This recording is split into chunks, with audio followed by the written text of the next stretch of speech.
And we're live. Broadcast is live. We are. Well, good morning, good afternoon, good day, good whatever.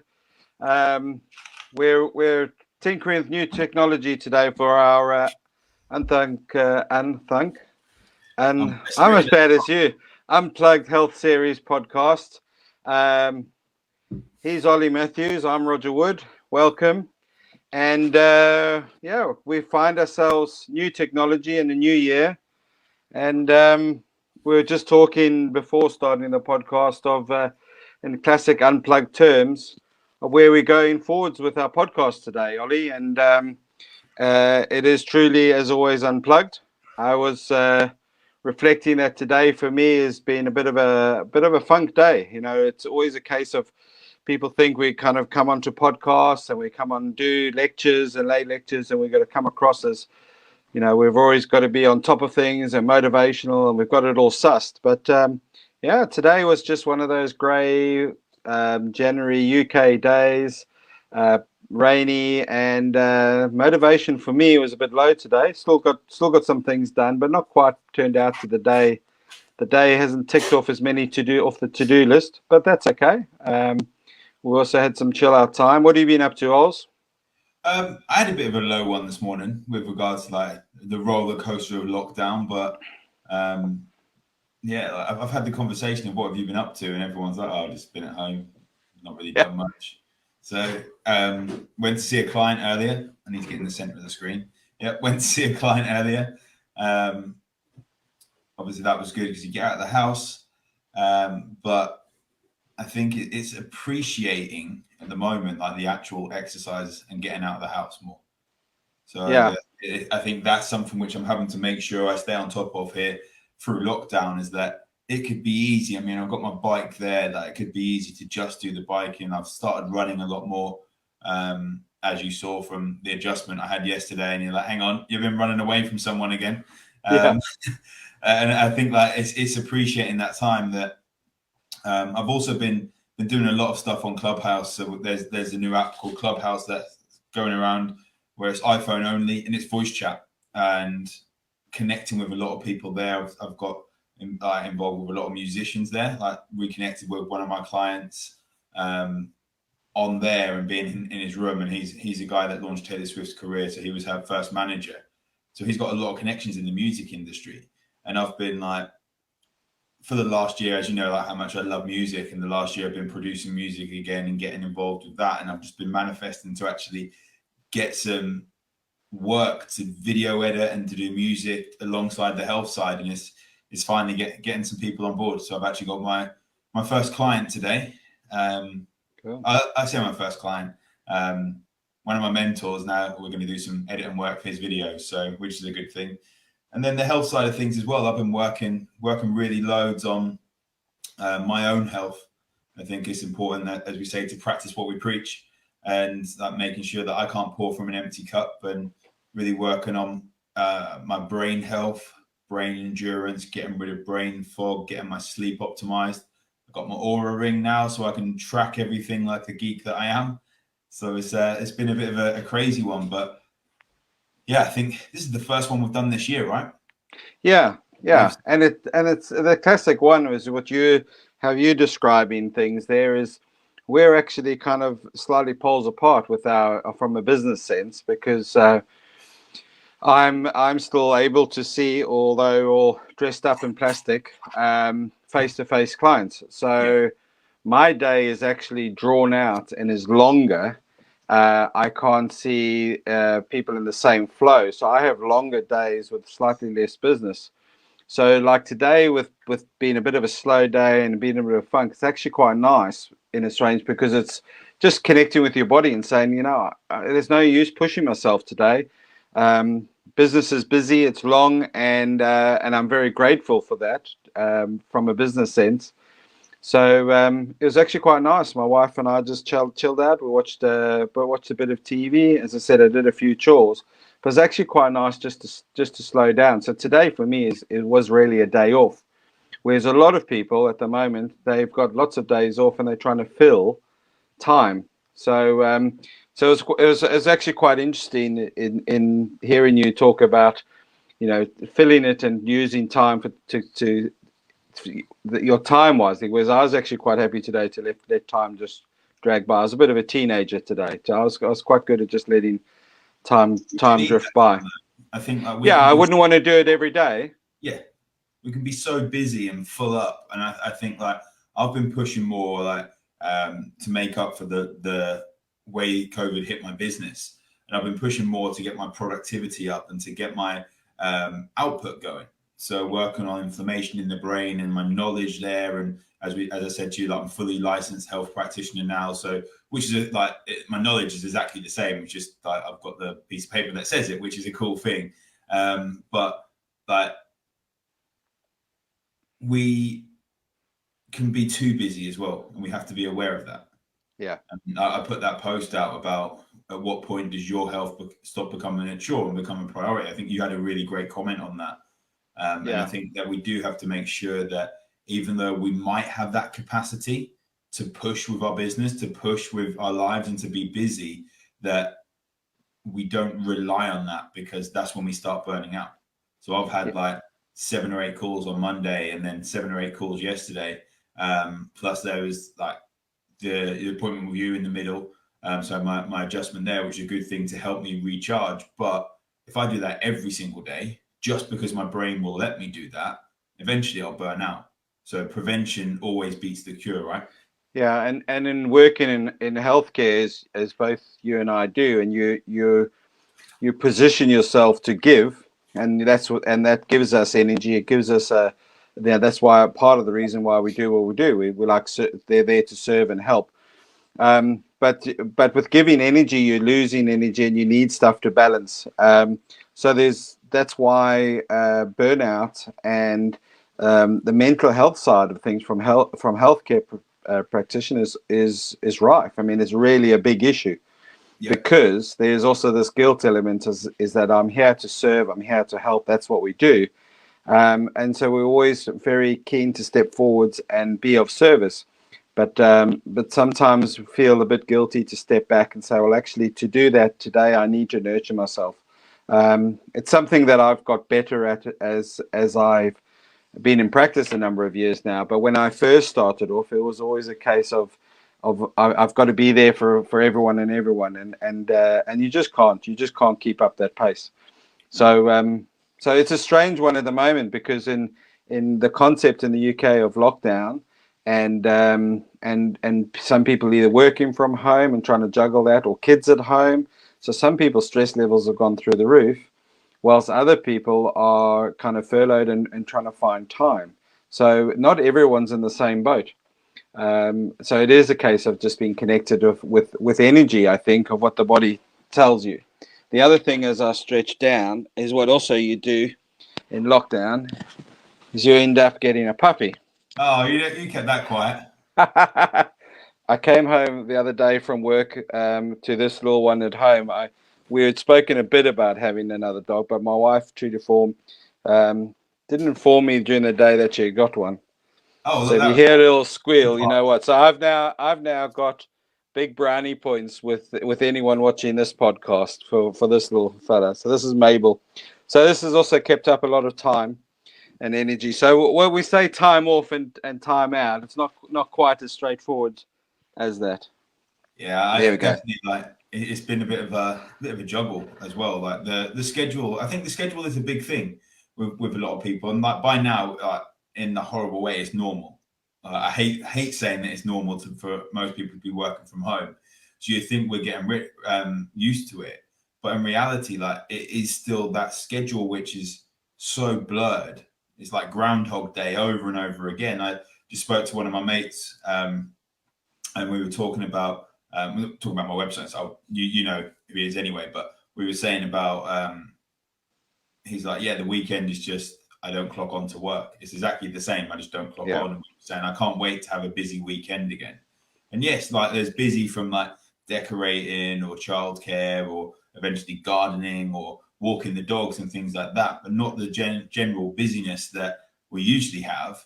It's kind of like you're doing things because they're there, which you wouldn't necessarily normally do. And it's a frustration. And I think this time of year, also a lot of people generally will have a bit of a a scan up ahead, thinking this is what I'm generally going to do for the year.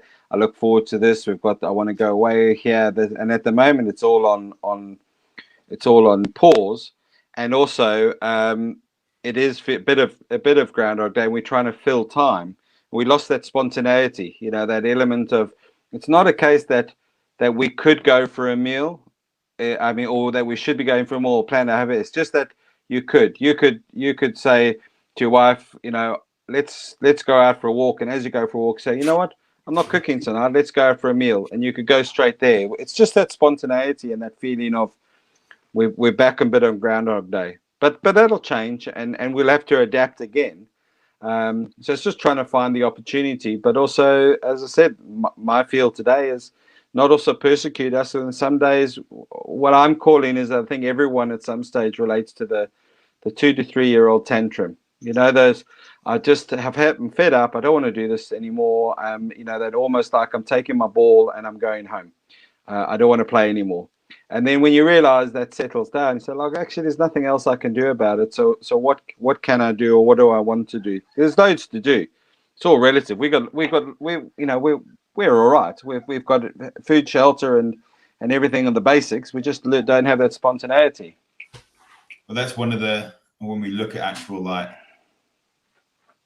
I can't even think of the word I'm looking for with this. Like, not meaning of life, but like one of the human needs as such. I think the big human need, not necessarily thinking exactly on your line, but the big human need at the moment is purpose and routine and all that. I read an article earlier. See, this is what happens. You think that you have a funk day, and then when you stop and realize that you actually did do quite a bit. Yeah. There was talking about really the element of control. It was a person or a colleague who I follow through functional medicine. She's a neuropsychologist by trade, so she's very interested at the moment with the mental health side of things, and she was talking really about the elements of control. And once you start focusing on how out of control you are and you lose control, it changes huge chemistry in the brain, and just reinforces all those. We know it reinforces anxiety and stress and all the other things, and feeds in. So it is a case of that basic need of having purpose and having control, having focus. And that element of keeping control actually can still be today. You know what, today I'm not feeling on top of it. I'm not feeling it. I'm not going to push myself. I'm not going to judge myself. I'm not going to have guilt. I don't feel it. I connect it with my needs on, and I'm having an easy day. That's okay. Yeah, it's riding the wave. Like, so many of us beat ourselves up when we are feeling low. It then makes it worse. And there's usually a reason for it, whether it's a reaction to food, whether it's a poor night's sleep. Last night we had, we have a mental health support group where, because like with the guidelines, you're allowed up to 15 people as long as it's not in a private home, for as long as it's a mental health group. So actually it's organized. So we were there, and I think we got out about 10:15, 10:30. So there was like 3 hours. Although we were, I say, in a boxing ring, there was like 5 or 6 of us, and we were spread out in the boxing ring because that was where, in a friend's place.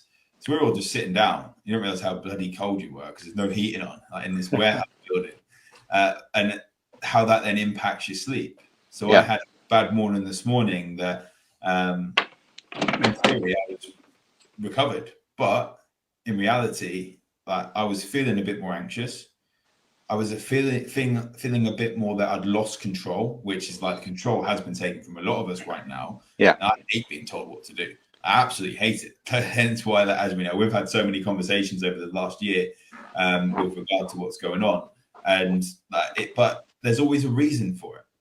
And if we look back, take this step back, maybe you've spent, I don't know, maybe it's a Sunday morning and the Saturday night you had a takeaway, which you've had a reaction to some of the food in there. Or you then stayed up a little bit later and your blood glucose is off, you had some alcohol, all these different things. And it's easy after the situation, but when you're actually sitting in that situation, to actually think about what it is and then accept it is pretty hard.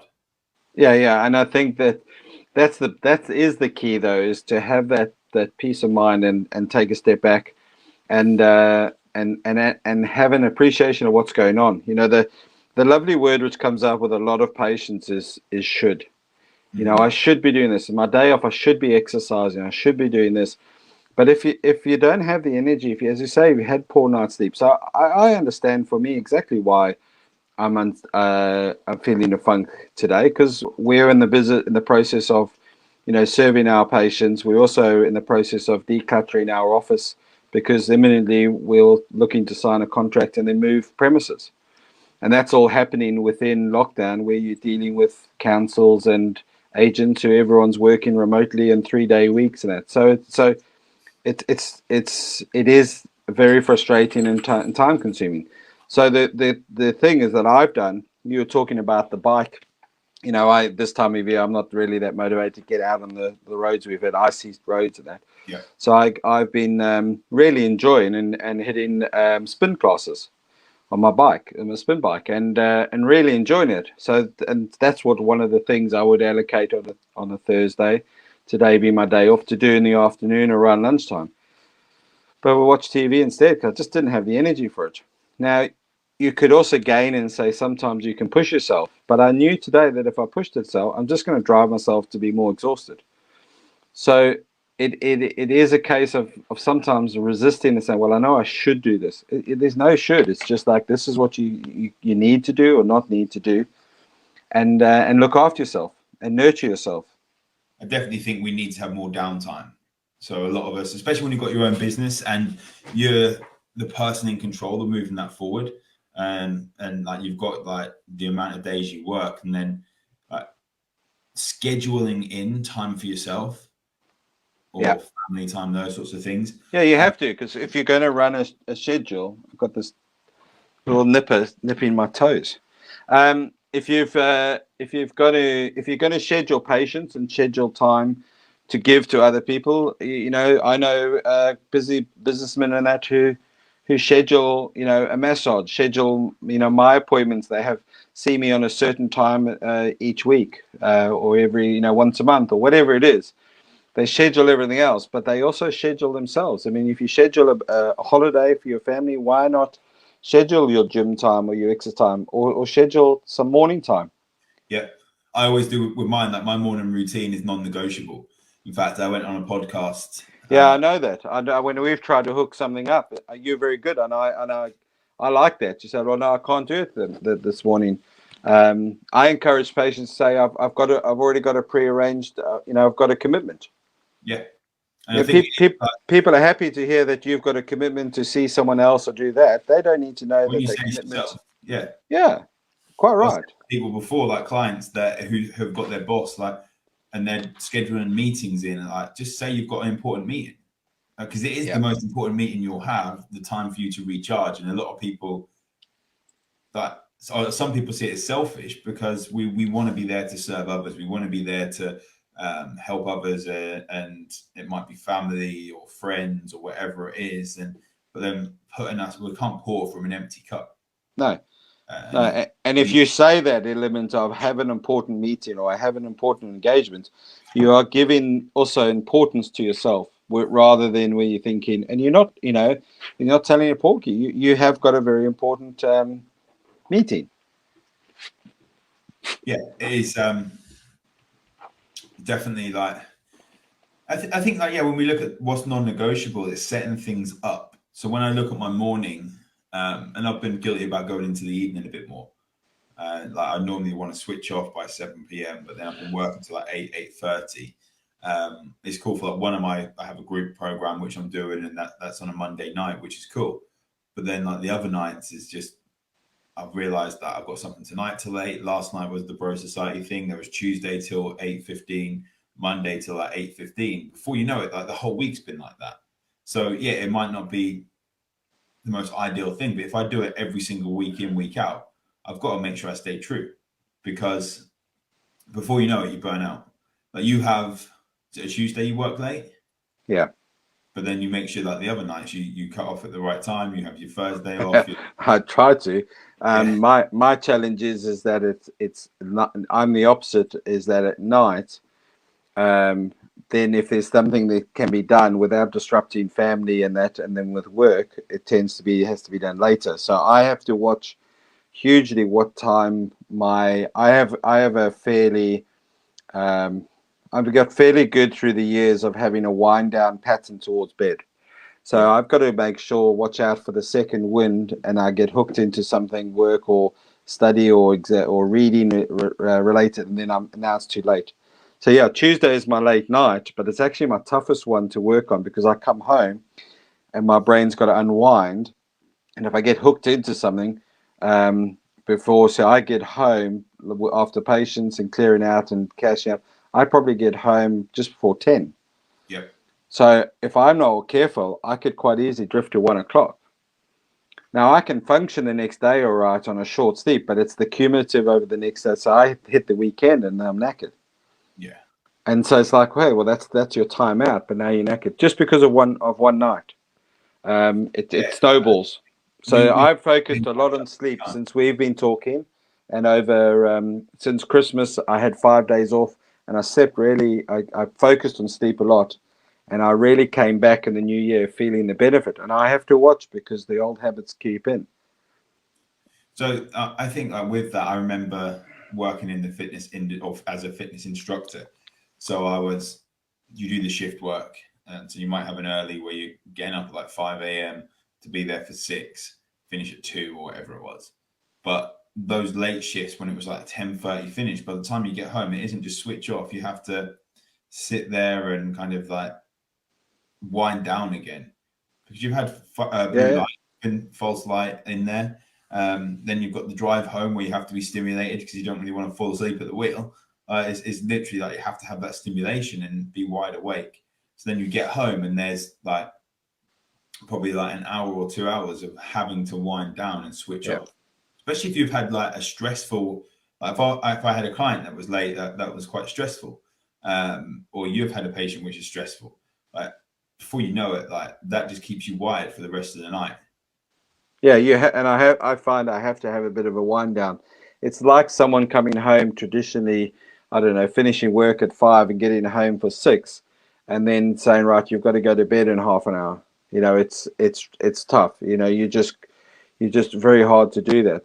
So I've tried to get better at that. Do stuff on the other days so that there's less pressure on that on the later night to do or catch up or send emails or anything. Personal stuff. Around a Tuesday or Wednesday. So yeah, I've got better of planning and knowing my weekly routine rather than just thinking on the daily routine. Yeah, So I've noticed that a lot with patients at the moment with working from home. You've got some patients when some people's headspace is spot on to the degree that they feel they've gained time in the year, I mean, the day because of they're not traveling. So I've got some who do yoga in the morning or take the dog for a walk, or they get up earlier and have a relaxing start to the day, so they're ready for work. And then I've got others who are kind of like, it's great because it's another 20 minutes, half an hour, and then I 5 to 9, I can log on, get out of bed and log onto the computer. And they drift through, they can do bits and pieces, and then their day, is all over the place. And then they're saying, well, I'm not really doing much work, physical exercise, and that you can't go anywhere. And they're really paying the price because they've gone totally with no routine. yeah, There's 6 hours of work, 7 hours of work is stretched over probably 14 hours. And they still think they've got no time in the day because they're working from home. you end up not leaving the house as well. And I Yeah, know days where if it's been absolutely chucking it down and I haven't walked the dog, then I've been like, it's got to 4 p.m., 5 p.m., and I'm like, I've got to go out right now. And like, you forget how much leaving the house actually means. yeah, And that's underrated. Like, if people are feeling very low, if people are feeling kind of very out of whack, just remembering to go for a walk. Like you're allowed to leave the house for exercise. And like when we say like you shouldn't just be leaving the guidelines when they're saying that you shouldn't leave the house, like all that sort of stuff. But I can't remember the last time I have left the house in like technically it sounds weird in an illegal way. Like yeah, as they say, when I'm like, well, If I'm going for a walk around the block, that's exercise. Or I'm walking the dogs, or I'm going to an appointment, or I'm going shopping. Like, these are all things that are actually allowed. So when people like say like we can't go out and do exercise, like, it's totally allowed. I No, think no, like, you can and you must, and I even tend to think of, obviously it applies to where you are and where you live, but you and I are fortunate is that relatively quickly you can find some green space in your local area, and if it's if it's accessible. It's just this time of year you probably got to make sure we've had it, but you and I are fortunate to have dogs. So the dog actually says, right, we need to take the dog for a walk. So you get waterproofs on and you go.